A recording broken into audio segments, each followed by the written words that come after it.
This had to happen, whichever way you looked at it. I mean, seemingly, when you think about it, Meghan and Harry had the best of starts. But in Hollywood, literally, people grow very tired of you very quickly. What I always remember, I'd love to share these stories with you, and I hope you don't mind, but I was working for a major news channel in New York, right?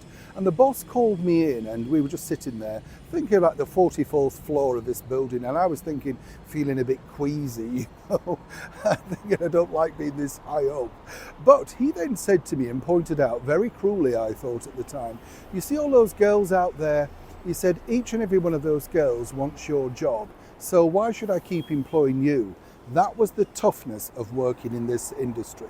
As I pointed out in my very best Terry Thomas accent, well, please yourself, book me, don't book me. It won't really make too much of a difference to my life. Not because I'm rich, powerful or whatever. I thought I hate that kind of bullying, this sort of thing. Now, some people might say, of course, that Meghan Markle's bullied herself out of popularity. Let me explain. Morning, good to see you. Thank you so much as ever for your time. I hope you're keeping well. It's not a bad day today, is it? Yeah, can you see this nice? It's not bad weather. Yeah, I know. Yes, yeah. Could be better. Apparently it's going to rain later, but it's always nice to share these things, isn't it? I haven't got a brolly either, an umbrella. Fed up of carting these things around and it doesn't rain. Do you get like that? Then you leave it somewhere. Now you've got to buy another one. And if the $1 shop doesn't have it, well, you're stumped, aren't you? I'm fed up about. Don't get me going, Mr. Grumpy, eh? Let's get back to your story of the day. This is not working out well. Honestly, 100%. This is literally, basically the Duchess in decline. It's not a story that I relish, whatever people might think. Having worked in the world of show business, I know exactly the highs are great and the darks are very dark indeed. But you have to have resilience. Now, we know Meghan is a narcissist. It won't be her fault. But according to a source who was literally working with them recently, it's all dried up. I mean, literally everything has dried up.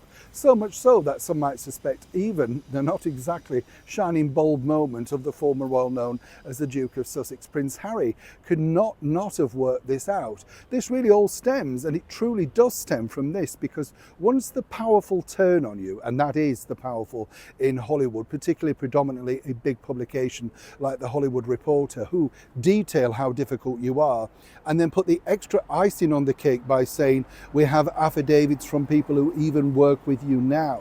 Well, that means you're dead, in terms of professionalism. It's a terrible situation to find yourself in.